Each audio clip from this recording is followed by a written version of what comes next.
5 क्रमागत संख्याओं का औसत 20 है, यदि प्रत्येक संख्या में 2 जोड़ दें तो नया औसत क्या होगा। ठीक है, तो जब भी ऐसा क्वेश्चन आए आप लोगों के सामने तो आपको केवल क्या करना है, इसने 2 जोड़ने की बात की है तो आपको औसत में ही 2 जोड़ देना है। केवल क्या करना है, औसत में ही 2 जोड़ देना है। ठीक है, सेम इसी तरीके से। अच्छा, इसको अगर मैं समझाने की आपको कोशिश करूं तो 5 क्रमागत संख्या आप कुछ भी ले सकते हैं, जैसे ऐसे ले लो 10, 11, 12, 13 और 14, 5 संख्याएं होगी तो इनका औसत क्या होगा, क्योंकि क्रमागत है तो बीच की संख्या 12 औसत होगा।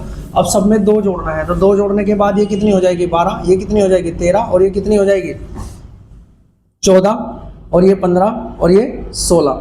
तो अब भी तो ये क्रमागत ही है तो अब भी बीच की संख्या ही औसत होगी, तो इसलिए 2 बढ़ा है तो यानी 14 हो गया। यानी हमेशा अगर उसका औसत 20 था तो 2 बढ़ जाएगा। ठीक है, तो अगर कभी कहे 9 क्रमागत संख्याओं का औसत 25 है, यदि प्रत्येक संख्या से 1 घटा दें तो आपको क्या करना है, केवल औसत में से 1 घटा देना है तो औसत कितना होगा 24। ऐसे ही आपको बोल सकता है कि संख्याओं का औसत इतना है तो अगर 2 से गुणा कर दे तो आपको औसत में ही गुणा करनी है। अगर आपको बोले कि संख्याओं का योग इतना है, औसत इतना है और 2 से अगर भाग करना हो तो आपको औसत को ही भाग करना है, यानी जो कुछ भी बोला है वो औसत से करना है।